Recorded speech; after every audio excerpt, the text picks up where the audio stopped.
Supreme court ಐತಿಹಾಸಿಕವಾದ ತೀರ್ಪನ್ನು ನೀಡಿ August 1ನೇ ತಾರೀಕಿಗೆ 1 ವರ್ಷ ತುಂಬುತ್ತಾ ಇದೆ. ಒಳ ಮೀಸಲಾತಿಯನ್ನು ಜಾರಿ ಮಾಡುವಂಥ ವಿಚಾರದಲ್ಲಿ ಆಯಾ ರಾಜ್ಯ ಸರ್ಕಾರಗಳಿಗೆ ಅಧಿಕಾರ ಇದೆ, ತಿದ್ದುಪಡಿ ಮಾಡಿಕೊಳ್ಳೋದಕ್ಕೆ ಅವಕಾಶ ಇದೆ ಅಂತೇಳಿ ಸುಪ್ರೀಂ ಕೋರ್ಟ್ ಆದೇಶ ಮಾಡಿದೆ.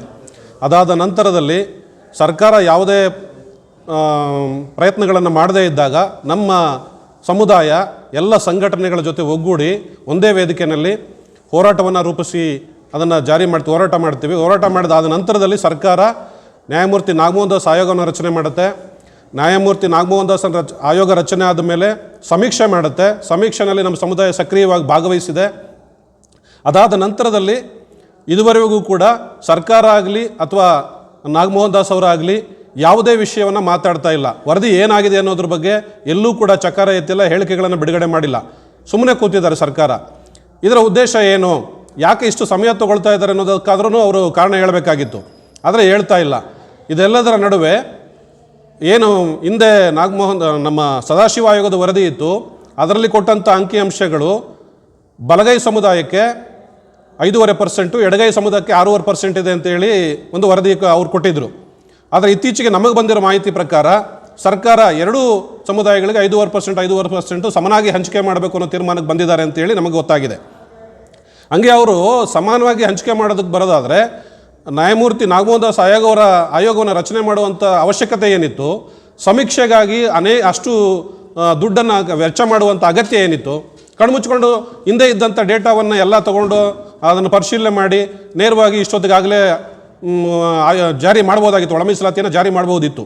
ಆದರೆ ಸರ್ಕಾರ ಇದುವರೆಗೂ ಮಾಡಲಿಲ್ಲ. ಅದರ ಜಾಣಕುರುಡನ್ನು ಪ್ರದರ್ಶನ ಮಾಡ್ತಾ ಇದೆ. ಅದರ ವಿರುದ್ಧವಾಗಿ ನಮ್ಮ ಸಮುದಾಯ ಆಗಸ್ಟ್ 16ಕ್ಕೆ ಒಂದು ಗಡುವನ್ನು ಕೊಟ್ಟಿದೆ ರಾಜ್ಯ ಸಮಿತಿ. 16 ಒಳಗಡೆ ನೀವು ಜಾರಿ ಮಾಡದೆ ಹೋದರೆ ರಾಜ್ಯಾದ್ಯಂತ ಉಗ್ರವಾದ ಹೋರಾಟವನ್ನು ರೂಪಿಸಬೇಕಾಗತ್ತೆ ಅಂತೇಳಿ ನಾವು ಅದಕ್ಕೆ ಎಲ್ಲರೂ ಕೂಡ ಸಿದ್ಧರಾಗಿದ್ದೀವಿ. ನಮ್ಮ ಜಿಲ್ಲೆಯಲ್ಲಿ ನಮ್ಮ ತಾಲೂಕಿನಲ್ಲೂ ಕೂಡ ಆಗಸ್ಟ್ 1ನೇ ತಾರೀಕು ಜಿಲ್ಲಾಧಿಕಾರಿಗಳ ಕಚೇರಿ ಮುಂದೆ ಅರಬೆತ್ತಲೆ ಮೆರವಣಿಗೆ ಮಾಡ್ತಾ ಇದ್ದೀವಿ. ಅದಕ್ಕೆ ನಮ್ಮ ಎಲ್ಲ ಸಮುದಾಯದ ಸಾಕಷ್ಟು ಸಂಖ್ಯೆಯಲ್ಲಿ ಜನ ಭಾಗವಹಿಸ್ತಾ ಇದ್ದಾರೆ. ಅದಾದ ನಂತರದಲ್ಲೂ ಕೂಡ 16ನೇ ತಾರೀಕು ಒಳಗಡೆ ನೀವೇನಾದರೂ ಜಾರಿ ಮಾಡದೇ ಹೋದರೆ ರಾಜ್ಯದಾದ್ಯಂತ ನಮ್ಮ ಸಮುದಾಯ ಉಗ್ರವಾದ ಹೋರಾಟವನ್ನು ರೂಪಿಸಬೇಕಾಗುತ್ತೆ. ಸರ್ಕಾರಕ್ಕೆ ಈ ಮೂಲಕ ಎಚ್ಚರಿಕೆಯನ್ನು ಕೊಡ್ತಾ ಇದ್ದೀವಿ.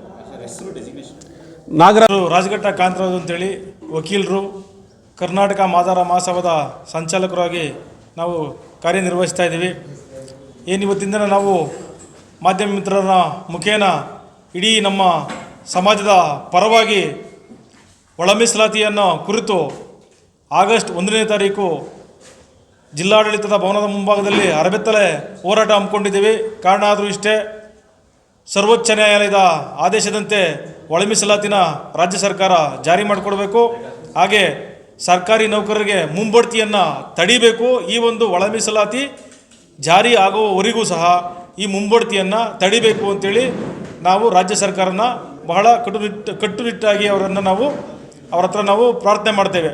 ಹಾಗೆ ಏನು ಈ ಒಳ ಮೀಸಲಾತಿಯನ್ನು ಸರ್ವೋಚ್ಚ ನ್ಯಾಯಾಲಯ ಏನು ಆದೇಶ ಮಾಡಿದೆ, ಆಯಾ ರಾಜ್ಯ ಸರ್ಕಾರಗಳು ಅಲ್ಲಿನ ಜಾತಿ ಆಧಾರದ ಅನುಗುಣವಾಗಿ ನೀವು ಒಳ ಮೀಸಲಾತಿ ಕೊಡಿ ಅಂತ ಹೇಳಿದರೆ, ಈಗಾಗಲೇ ನಮ್ಮ ಹಿರಿಯ ನಾಯಕರು ಹನುಮಣ್ಣವ್ರು ತಿಳಿಸಿದಂಗೆ ಹರಿಯಾಣ, ಗುಜರಾತು, ಆಂಧ್ರ, ತೆಲಂಗಾಣ ಮತ್ತಿತರೆ ರಾಜ್ಯಗಳಲ್ಲಿ ಈಗಾಗಲೇ ಒಳ ಮೀಸಲಾತಿನ ಜಾರಿ ಮಾಡಿದ್ದಾರೆ. ನಾವು ಕೇಳ್ತಾ ಇರೋದು ಇಷ್ಟೇ, ಜಾಸ್ತಿ ನಾವು ಬೇರೆಯವರ ಹಕ್ಕನ್ನು ನಾವು ಕಸಿದುಕೊಳ್ತಿಲ್ಲ. ನಾವು ಮಾದಿಗ ಸಮಾಜದಲ್ಲಿ ಅತಿ ಹೆಚ್ಚು ಜನಸಂಖ್ಯೆ ಇದ್ದೇವೆ. ಜನಸಂಖ್ಯೆಗೆ ಅನುಗುಣವಾಗಿ ನೀವು ನಮಗೆ ಒಳ ಮೀಸಲಾತಿ ಕೊಡಿ ಅಂತ ಕೇಳಿದಂಥ ಸಂದರ್ಭದಲ್ಲಿ ಈಗಾಗಲೇ ನ್ಯಾಯಮೂರ್ತಿಗಳಾದಂತಹ ನಾಗಮೋಹನ್ ದಾಸರವರ ವರದಿಯನ್ನು ಸಹ ಮಧ್ಯಂತರ ವರದಿ ನೀಡಿದ್ದಾರೆ. ಹಾಗೂ ಅವರ ಒಂದು ಸಮಿತಿಯ ತಂಡ ಈಗಾಗಲೇ ಟೀಚರ್ಸ್ನ ಮುಖೇನ ಅವರು ಸಮೀಕ್ಷೆ ಸಹ ಮಾಡಿದ್ದಾರೆ, ಆನ್ಲೈನ್ ಮುಖಾಂತರ ಮಾಡಿದ್ದಾರೆ. ಇಡೀ ನಮ್ಮ ರಾಜ್ಯದ ಒಂದು ವಿಚಾರಕ್ಕೆ ತಗೊಂಡ್ರೆ ಮೊದಲನೇ ಬಾರಿಗೆ ಪ್ರಪ್ರಥಮ ಬಾರಿಗೆ ಆನ್ಲೈನ್ ಮೂಲಕ ಇದನ್ನು ಒಂದು ಸಮೀಕ್ಷೆ ಮಾಡಿರ್ತಕ್ಕಂಥದ್ದು ಮೊದಲನೇದು ಅಂತ ನಾನಾದರೂ ಭಾವಿಸ್ತೇನೆ. ನಾವಾದರೂ ರಾಜ್ಯ ಸರ್ಕಾರಕ್ಕೆ ಕೇಳೋದಿಷ್ಟೇ, ಒಳ ಮೀಸಲಾತಿನ ಜಾರಿ ಮಾಡದ ಹೊರತು ಉಗ್ರವಾದ ಹೋರಾಟವನ್ನು ಮಾದಿಗ ಸಮಾಜ ತಾಳುತ್ತೆ. ತಮಟೆ ಹೊಡೆಯೋದ್ರ ಮೂಲಕ, ಅರಬೆತ್ತಲೆ ಮೂಲಕ ನಾವು ಪ್ರತಿಭಟನೆಯನ್ನು ಹಮ್ಮಿಕೊಂಡಿದ್ದೀವಿ ಜಿಲ್ಲಾಡಳಿತ ಭವನದಲ್ಲಿ. ನಮ್ಮ ತಾಲೂಕಿನ ಹಾಗೂ 4 ತಾಲೂಕಿನ ನೆಲಮಂಗಲ, ದೇವನಹಳ್ಳಿ, ಹೊಸಕೋಟೆ 4 ತಾಲೂಕುಗಳಿಂದ ಮಾದಿಗ ಸಮುದಾಯ ಒಗ್ಗಟ್ಟಿನ ಪ್ರದರ್ಶನವನ್ನು ತೋಡಬೇಕು. ಎಲ್ಲರೂ ಸಹ ಒಟ್ಟಾರೆ ಒಗ್ಗೂಡಿ ಈ ಒಂದು ಪ್ರತಿಭಟನೆಗೆ ಭಾಗವಹಿಸಿ ಯಶಸ್ವಿಗೊಳಿಸಬೇಕಾಗಿ ಕೇಳ್ಕೊಳ್ತಾ ಇದ್ದೀವಿ ಮಾಧ್ಯಮದ ಮೂಲಕ. ಆತ್ಮೀಯ ಮಾಧ್ಯಮ ಬಂಧುಗಳೇ, ಅಪ್ಗಾರಹಳ್ಳಿ ಅನ್ವಯ ಸಮಾಜ ಸೇವಕರು ಹಾಗೂ ಹೋರಾಟಗಾರರು, ಈಗೇನು ನನ್ನ ಆತ್ಮೀಯ ಸ್ನೇಹಿತರು ವೆಂಕಟೇಶ್ ಅವರು ಮಾತಾಡಿರೋ ಪ್ರಕಾರ ನಮ್ಮ ಹೋರಾಟ ಒಂದೇ. ಈ ಮಾದಿಗ ಜನಸಂಖ್ಯೆಗೆ ಅನುಗುಣವಾಗಿ ಅವರ ಪಾಲನೆ ಕೊಡಬೇಕು. ಶೈಕ್ಷಣಿಕವಾಗಿ, ಆರ್ಥಿಕವಾಗಿ, ಸಾಮಾಜಿಕವಾಗಿ, ರಾಜಕೀಯವಾಗಿ ಎಲ್ಲ ಕ್ಷೇತ್ರದಲ್ಲೂ ಮಾದಿಗ ಸಮುದಾಯ ಹಿಂದುಳಿದಿದೆ. ಮಾದಿಗ ಸಮುದಾಯ ಮೂಲತಃ ಸೇವೆನೇ ಮಾಡ್ಕೊಂಡು ಅಲ್ಲೇ ಇದೆ. ಆದರೆ ಇವತ್ತು ಡಬಲ್ ಡಿಗ್ರಿ ತ್ರಿಬಲ್ ಡಿಗ್ರಿ ಓದಿರ್ತಕ್ಕಂಥ ವಿದ್ಯಾವಂತರಿಗೂ ಸಮೇತ ಕೆಲಸ ಕಾರ್ಯಗಳಿಲ್ಲ. ಹಳ್ಳಿಗಾಡಲ್ಲಿ ಇವತ್ತೂ ಕೂಡ ಗುಡಿಸ್ಲೇ ಕೂಡ ವಾಸ ಮಾಡ್ತಾವ್ರೆ. ಆ ಹೋರಾಟಗಳನ್ನ ಅನೇಕ ಹೋರಾಟಗಳು ಹಂತವಾಗಿ ಮಾಡಿದ್ದೀವಿ. ಅದು ಬದಿಗೊತ್ತಿ ಈಗ ನನ್ನ ಹೋರಾಟದ ಪ್ರಕ್ರಿಯೆ ಏನು ಅನ್ನೋದು ನಾನು ಈ ಮಾಧ್ಯಮದ ಮೂಲಕ ತಮಗೆ ತಿಳಿಯಪಡಿಸ್ತದೆ. ಏನಂದರೆ, ನಮ್ಮ ಹೋರಾಟನ ಸುಪ್ರೀಂ ಕೋರ್ಟು ನ್ಯಾಯಬದ್ಧವಾಗಿ ಆ ಮಾದಿಗ ಸಮುದಾಯಕ್ಕೆ ನ್ಯಾಯಬದ್ಧವಾಗಿ ಜನಸಂಖ್ಯೆಗೆ ಅನುಗುಣವಾಗಿ ಪಾಲನೆ ಕೊಡಬೇಕು ಅಂತ ಹೇಳಿ ತೀರ್ಪು ನಮ್ಮ ಪರವಾಗಿದ್ರೂ, ಸಂವಿಧಾನವೂ ಕೂಡ ನಮ್ಮ ಪರವಾಗಿದ್ರೂ, ನೀವು ಅಧಿಕಾರದ ಚುಕ್ಕಾಣಿ ಹಿಡಿದಿರ್ತಕ್ಕಂಥ ರಾಜ್ಯ ಸರ್ಕಾರ ನೀವೀಗಾಗೆ ಮನಗಂಡಿದ್ದೀರಾ. ಗುಜರಾತ್ನಲ್ಲಾಗಿರ್ಬೋದು, ಕೇರಳದಲ್ಲಾಗಿರ್ಬೋದು, ಹರಿಯಾಣದಲ್ಲಾಗಿರ್ಬೋದು, ಪಕ್ಕದ ರಾಜ್ಯ ಆದಂಥ ಆಂಧ್ರ ಆಗಿರ್ಬೋದು, ಅಲ್ಲಿ ನಮ್ಮ ಜನಸಂಖ್ಯೆಗೆ ಪಾಲನೆ ಕೊಟ್ಟವ್ರೆ. ನೀವು ಯಾಕೆ ಇಷ್ಟು ವರ್ಷಗಳಾದರೂ ಕೊಡ್ತಾ ಇಲ್ಲ? ನೀವು ಚುನಾವಣೆ ಪ್ರಕ್ರಿಯೆಯಲ್ಲಿ ಪ್ರಣಾಳಿಕೆಗಳಲ್ಲಿ ಆ ಮಾದಿಗ ಸಮುದಾಯಕ್ಕೆ ನಾನು ಮೀಸಲಾತಿ ಕೊಡ್ತೀನಿ ಅಂತ ಹೇಳಿದಂಥ ಮಾತು ಎಲ್ಲೋಯ್ತು? ಬಸವಣ್ಣವರ ವಿಚಾರನ ನೀವು ಭಾಳ ಸ್ಪಷ್ಟವಾಗಿ ಸ್ಪಷ್ಟಪಡಿಸ್ತಿದ್ದೀರಾ. ನಡೆದಂಗೆ ನುಡಿತೀವಿ, ನುಡಿದಂಗೆ ನಡಿತೀವಿ ಅಂತ ಇದ್ದ ಜನ, ನೀವು ಕೊಟ್ಟ ಮಾತು ಇವತ್ತು ಏನಾಯಿತು? ಯಾಕೆ ಇವತ್ತು ನಿಮ್ಮ ತಾರತಮ್ಯ ಎಣಿಸ್ತಾ ಇದ್ದೀರಾ? ಅಲ್ಲಿ ನೀವು ವಚನ ಭ್ರಷ್ಟರಲ್ವೇ?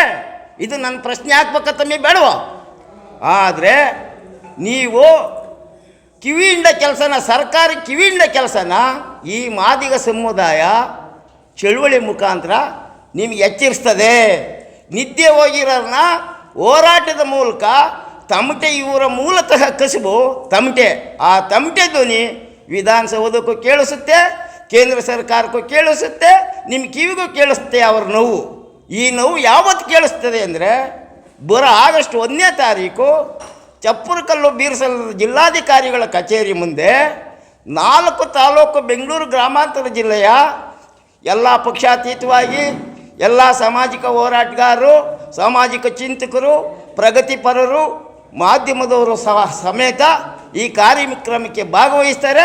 ಅವತ್ತು ನಮ್ಮ ನಿರ್ಣಯಗಳೇನಿವೆ, ನಮ್ಮ ಹಕ್ಕೊತ್ತಾಯಗಳೇನಿವೆ, ನಮ್ಮ ಬೇಡಿಕೆಗಳೇನಿವೆ ಅಂತ ಅಲ್ಲಿ ನಾವು ಅರಬೆತ್ತಲೆ ಮುಖಾಂತರವಾಗಿ ಪ್ರತಿಭಟಿಸ್ತೀವಿ. ಆ ವಿಚಾರಕ್ಕೂ ನೀವು ಎಚ್ಚೆತ್ಕೊಂಡು ನಮ್ಮ ಪಾಲನೆ ನಮಗೆ ಕೊಳ್ಳಿಲ್ಲ ಅಂದರೆ ಕರ್ನಾಟಕ ರಾಜ್ಯದಾದ್ಯಂತ ಚಳುವಳಿ ಉಗ್ರ ಸ್ವರೂಪ ಮಾಡ್ತೀವಿ.